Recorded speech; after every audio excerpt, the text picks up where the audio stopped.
Morning class. कैसे हैं आप लोग? तो सभी लोगों का चाय नाश्ता हो गया है कि नहीं हुआ है? हो गया है, चलिए बहुत अच्छा। हमारे जैसे बहुत सारे दोस्तों ने पढ़ाया है कि एसी के बारे में पढ़ा दिया और कूलर के बारे में भी पढ़ा दिए हैं। क्या सही बोल रहा हूँ ना मैं? बताइए। तो अभी जो समय है, इस समय में क्या है, एक ऐसा डिवाइस जो क्या सब अफोर्ड कर पा रहे हैं या फिर जो इकोनॉमिकल भी है और पर्यावरण के लिए भी अच्छा ही है, ऐसा डिवाइस जो सभी यूज कर रहे हैं गर्मियों के मौसम में। कौन सा डिवाइस है? पंखा। फैन है हमारा। तो आज हमारा टॉपिक यही है सीलिंग फैन के बारे में।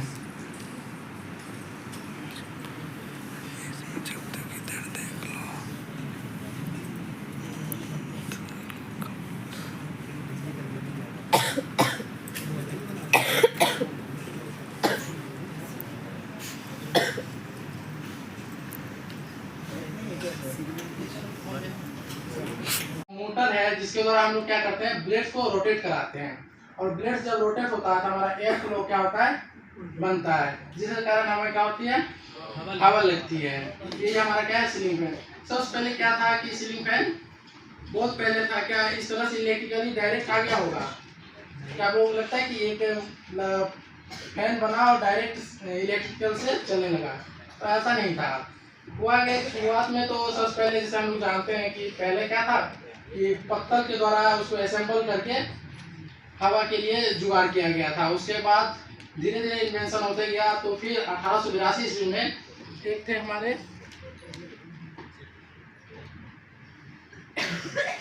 फिलिप डायल करके एक वैज्ञानिक थे, अमेरिकन वैज्ञानिक हैं। इन्होंने क्या किया कि मोटर को और ब्लेड्स को असेंबल करके एक मॉडल बनाया है। जो मॉडल आप यहाँ पे देख सकते हैं, ये जो मॉडल है ये फिलिप डायल के द्वारा बनाया गया 1882 ईस्वी में। इसका नाम दिया गया है सीलिंग फैन। ये सबसे पहले 1882 में बनाया गया था। उसके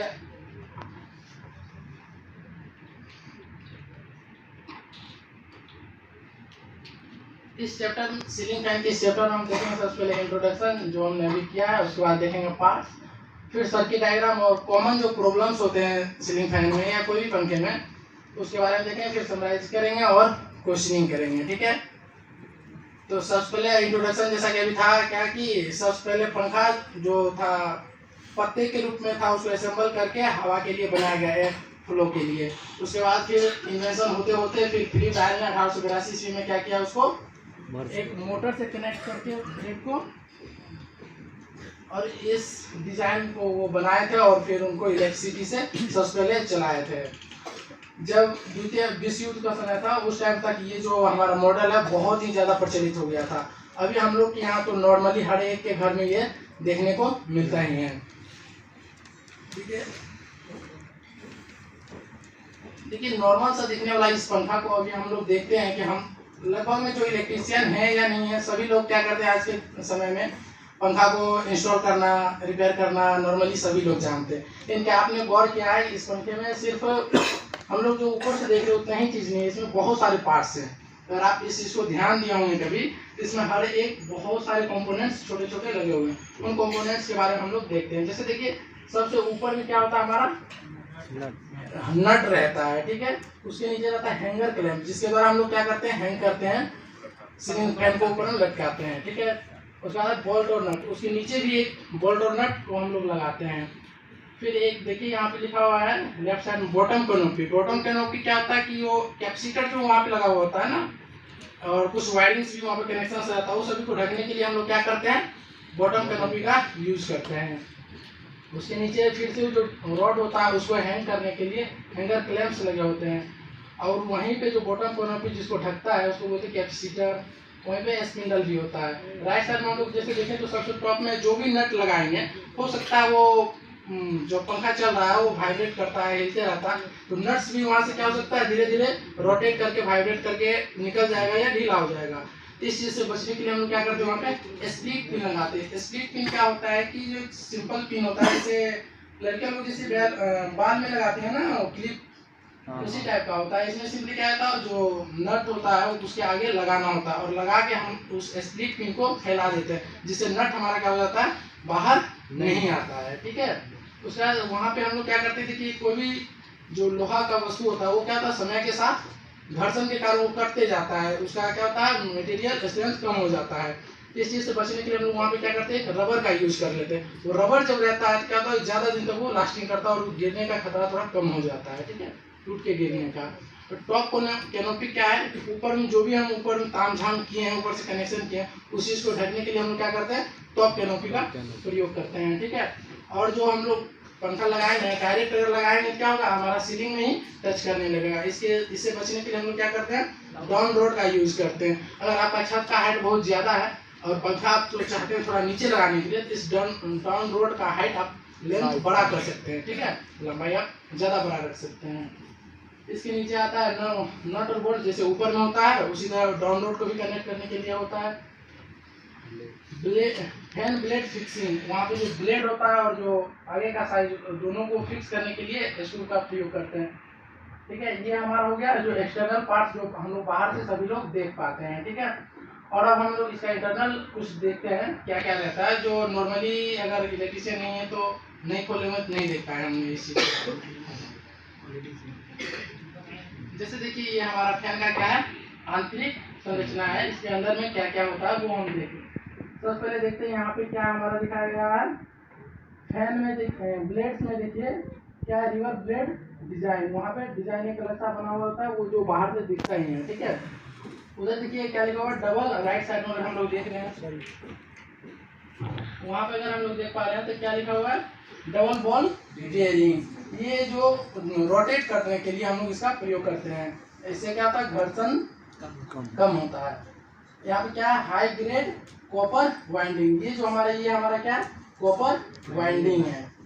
और यहाँ पे क्या हाई ग्रेड रोटर स्टैंपिंग, ये हमारा इसको हम लोग नॉर्मली भाषा बोले तो रिंग भी बोलते हैं। ठीक है, और इसी के सहायता से हमारा क्या होता है ये एक्स्ट्रा बाहरी पार्ट्स मूव करता है और ये हमारा फिक्स रहता है। ठीक है, और इसके ये जो है इसमें अटैच रहता है और ये घूमता है, इसी कारण ये पूरा घूमता है और इससे जो ज्वाइंट होता है ये पूरा ब्लेड्स लगा हुआ रहता है और ब्लेड्स क्या होता है घूमता है। इस ब्लेड्स का क्या रहता है कुछ एंगल्स रहते हैं, उसी एंगल्स के कारण क्या होता है हवा ऊपर से नीचे आता है और वो एंगल नहीं रहेगा तो हवा हमारा नीचे नहीं आएगा। या फिर अगर तीन प्लेट का तीनों अगर एंगल अलग अलग कर देंगे हमारा फैन क्या होगा बहुत ज़्यादा डिसबैलेंस हो जाएगा। ठीक है, जो कि सही नहीं है। देखिए फैन के जो वाइंडिंग अभी हम लोग देखे हैं ये वाइंडिंग, इसका ये हमारा है कनेक्शन। ठीक है, ये हर एक स्लॉट्स में अलग अलग वाइंडिंग किया हुआ होता है और इस तरह से कनेक्शन उसका करते हैं। यहाँ पे देखिए तो एक बाहर से वाइंडिंग है और एक इसके अंदर वाइंडिंग है। ठीक है, इसमें दो वाइंडिंग होता है, एक वाइंडिंग हम लोग बोलते हैं मेन वाइंडिंग और दूसरे बोलते हैं स्टार्टिंग वाइंडिंग। ठीक है, तो ये देखिए दो वाइंडिंग क्यों होता है पंखा में, हम लोग नॉर्मली जानते हैं सभी लोग कि एक वाइंडिंग अगर करते हैं इलेक्ट्रिशियन लोग जानते ही होंगे कि अगर वाइंडिंग एक वाइंडिंग रहेगा तो जब हम लोग उसमें सप्लाई देंगे तो क्या होगा हमारा पंखा चलेगा नहीं, वो सेल्फ स्टार्ट नहीं होगा। कहने का मतलब सेल्फ स्टार्ट कहते हैं क्या, जैसे हम लोग देखिए कभी स्विच दबाते हैं और पंखा चलने लगता है, इसका मतलब ये है कि वो हमारा पंखा क्या सेल्फ स्टार्ट है, इसीलिए स्विच ऑन किया और सप्लाई किया पंखा हमारा रोटेट करने लगा। अगर सेल्फ स्टार्ट नहीं रहेगा तो हमको क्या करना पड़ेगा स्विच ऑन करने के बाद पंखा को घुमाना पड़ेगा। लाइक जैसे अगर गाड़ी में सेल्फ स्टार्ट नहीं है तो किक मारी या धक्का मार के अगर सेल्फ घुमा के उसको स्टार्ट कर सकते हैं। ठीक है, उसी तरह से पंखा में भी होता है।